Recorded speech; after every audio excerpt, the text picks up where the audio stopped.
Houses then and now, यानी कि घर, तब के घर और अब के घर। यानी तब के घर का अर्थ है ओल्ड टाइम और नाउ का अर्थ है मॉडर्न टाइम। ये है page number 89 chapter 14 EVS. Name the different types of houses with one important feature of each type. यानी कि एक नंबर क्वेश्चन में कह रहा है कि अलग अलग प्रकार के घरों के प्रकार के विषय में लिखना है और उसकी एक फीचर यानी कि उसकी एक विशेषताओं को लिखना है। तो इसका आंसर हो जाएगा these are some important types of houses with one important feature of each type. एक नंबर में आता है हट यानी झोपड़ी। It is made of mud और bricks wall with a thatched roof. यानी कि ये जो हट है ना वो कीचड़ और ईंट के बने होते हैं और इनका जो रूप छत है ना वो खड़ फूस के बनते हैं। ए हट इज़ लो बजट हाउस, यानी कि जो झोपड़ी है ना वो कम बजट का घर है। अब सेकंड नंबर पर है bungalow. Bungalows are found in urban areas, they are big houses with garden and lawn. यानी कि बंगलो है ना वो क्या है, वो शहरों में पाया जाता है और इस घर की विशेषता है कि इस घर में एक बड़ा सा गार्डन होता है और घास का मैदान भी होता है। Boat house. House boat are made out of straw, wood, steel, aluminium etc। यानी कि जो हाउस बोट है ना वो स्ट्रो, खड़, लकड़ी, स्टील, एल्युमिनियम के बने होते हैं। They are build for strength and safety, यानी कि उनका वे सुरक्षा और स्ट्रेंथ के लिहाज से वे बनाए जाते हैं जो नदियों में रहते हैं, यानी कि डल झील, श्रीनगर और Kerala. Igloos. Igloos are made of, यानी कि इग्लू के विषय में पढ़ते हैं। Igloos are made of blocks of snow, यानी कि इग्लू है ना वो बर्फ़ के खंड या टुकड़ों से मिलकर बना होता है। Igloos are the temporary homes of Eskimos, यानी कि ये जो इग्लू है ना वो स्कीमों का अस्थायी घर होता है। यानी कि इग्लू का विशेषता हो गया कि ये घर है स्कीमोज का। अब चलते हैं tents. Tents are made of canvas और नाइलन, यानी कि कैनवास का अर्थ हो जाएगा किरमिच और नाइलॉन यानी कि प्लास्टिक का एक प्रकार का तागा होता है स्ट्रेचेबल। यानी कि जो टेंट्स है ना वो कैनवास और नाइलॉन मटेरियल से बना होता है। It is useful for travellers in mountains and desert, यानी कि यह ट्रेवलर्स ये यात्रियों के लिए काफ़ी यूजफुल होता है जो पहाड़ों पर यात्रा करते हैं और रेगिस्तान में। List the different types of material that are used for making a hut and A bungalow, यानी कि यहाँ पर डिफरेंट टाइप्स के मटेरियल के विषय में यहाँ पर लिखना है जो कि बंगलो और झोपड़ी को बनाने के लिए उपयोग किया जाता है। The material that are used for making a, यानी कि मटेरियल जिसका इस्तेमाल बनाने में होता है। एक नंबर में चलते हैं हट, यानी कि झोपड़ी में कौन सा और बंगलो में कौन सा।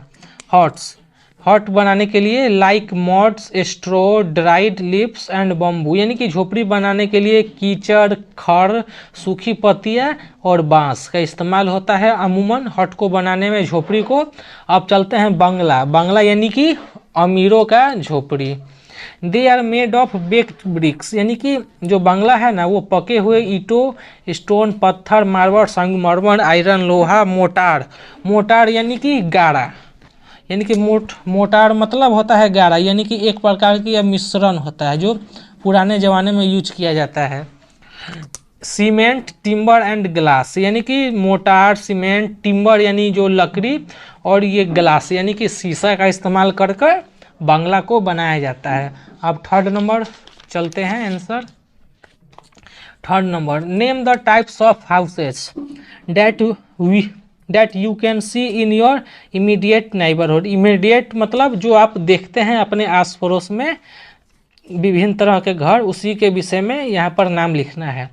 हट, झोपड़ी, tent, bungalows are the types of houses that we can see in my immediate neighbourhood, यानी कि ये सारे जो है ना घर के प्रकार वे हमारे आसपास पड़ोस में दिखाई देते हैं।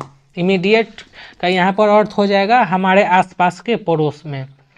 What are the advantage of stilt house, यानी कि स्टील्थ हाउस यानी कि पैड़ बांसा घर, यानी कि ऐसा घर जिसके पैड़ के जगह पर बांस का इस्तेमाल होता है तो उसी को पैड़ बांसा बोलते हैं, अंग्रेजी में स्टील्थ बोलते हैं।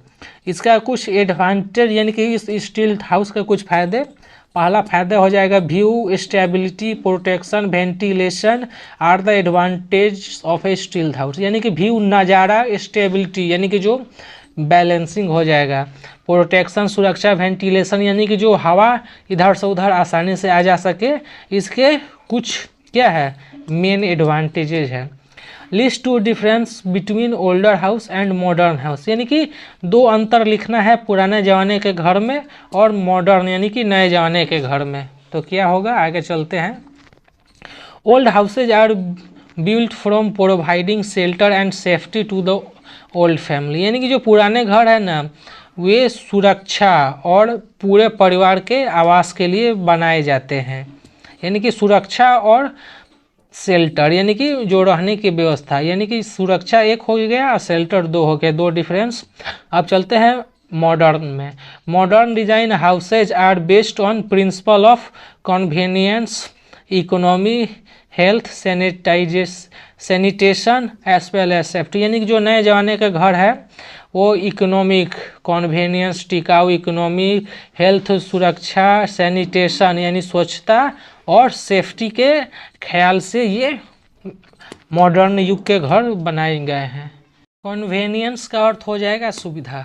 अब चलते हैं 6 नंबर में। Name the important things that have to be kept in mind while constructing a house, यानी कि जब हम लोग घर को बनाते हैं तो हमारे दिमाग में कौन कौन मुख्य बातें रखकर घर को बनाना चाहिए, ये 6 नंबर में कह रहा है इसका answer. These are the important things that have to be kept in our mind while constructing a house, यानी कि ये सारे जो महत्वपूर्ण चीज़ें हैं जो हमें घर बनाने से पहले अपने दिमाग में रखना चाहिए। इसका 1 नंबर में है लेइंग द फाउंडेशन, यानी कि नींव, यानी कि नींव किस प्रकार से दिया जाएगा, ये 1 नंबर में हो जाएगा। 2 नंबर इस्टेब्लिशिंग द फ्रेमवर्क, यानी कि जो उसके ढांचा को स्थापित करना नींव के बाद। Installing the plumbing electrical wiring and mechanical aspect, यानी कि जब ये ढांचा हो जाएगा तो उसके अंदर प्लम्बिंग करेंगे, यानी कि पानी का कार्य बिजली का कार्य और मैकेनिकल कार्य करेंगे। उसके बाद 4 नंबर में insulating finish the interior and exterior, उसके बाद ऐसी व्यवस्था करेंगे जिसमें इंस्टॉलेशन यानी कि गर्म हवा गर्म ठंडा या हवा का निकासी आगमन, उसी को इंसुलेटिंग बोलते हैं। अब चलते हैं 7 number. Why are slums dirty, यानी कि जो गंदी बस्तियां है जो स्लम है वो गंदा क्यों है।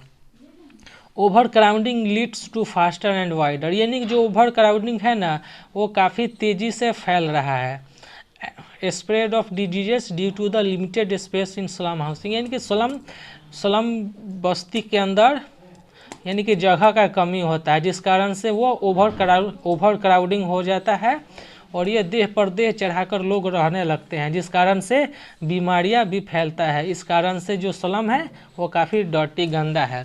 उसका और यानी कि या a narrow street overflowing open drains garbage scattered here and there and lack of electric and water supply make the surrounding unsafe and unhygienic so slums are dirty, यानी कि जो स्लम एरिया में है नैरो स्ट्रीट यानी पतली गलियां होती है, नाला उपीट कर बहता है यानी कि नाली भर जाता है उसके ऊपर से नाली बहता है, गार्बेज यानी कि कूड़े का ढेर होता है यहाँ वहाँ, और कमी होता है बिजली और पानी का, और ये जो इसका सराउंडिंग यानी कि ये जो चारों बगल का जो क्षेत्रफल होता है स्लम एरिया का वो असुरक्षित और अनहाइजीन गंदा होता है, इसलिए जो स्लम है ना वह काफ़ी गंदा जगह होता है।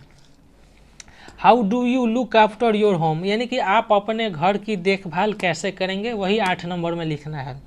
By following this step we keep our home clean, यानी कि ये सब जो स्टेप यानी कि तरीके अपनाकर हम लोग अपने घर को साफ क्या कर सकते हैं, रखते हैं, यानी रख सकते हैं या ज़रूर रखेंगे अपना कर। Store cleaning supplies in every room, यानी कि जो प्रत्येक रूम में घर के सफाई का जो सामान है ना वो हमें रखना चाहिए। Have a laundry hamper for each person, यानी कि प्रत्येक आदमी के लिए लॉन्ड्री हैम्पर, यानी कि जो कपड़े का जो रहता है ना छैटी या कुछ बर्तन उसको रखना चाहिए। हैम्पर यानी टोकरी रखना चाहिए, यानी प्रत्येक आदमी के लिए अलग से हैम्पर होना चाहिए। Make your bed every morning, यानी कि प्रत्येक सुबह हमें अपने बिस्तर को ठीक करना चाहिए। Wipe the floor every day, यानी कि हम लोगों को फर्श को प्रत्येक दिन वाइप करना चाहिए, यानी कि पोछा मारना चाहिए। Keep things in convenient place after their uses, यानी कि जब हम लोग किसी चीज़ का इस्तेमाल कर लेते हैं तो उसको उसी के निर्धारित स्थान पर रख देना चाहिए। A good house must have enough window for sunlight and air, यानी कि अच्छा घर के पास पर्याप्त खिड़कियां होनी चाहिए जिससे सूरज का प्रकाश और हवा आसानी से अंदर बाहर कर सके। अब चलते हैं 7 नंबर में। The garbage should be removed and disposed of at a proper place regular, यानी कि जो कूड़ा है ना वो सही तरीके से हट जाना चाहिए और उसका निपटारण एक खास जगह पर और रेगुलर यानी हमेशा के लिए होना चाहिए। तो आशा करता हूँ आपको ये एक्सप्लेनेशन पसंद आई होगी। अगर आप मेरे चैनल पर नए हैं तो इसे सब्सक्राइब करें। तो मिलते हैं नेक्स्ट वीडियो में।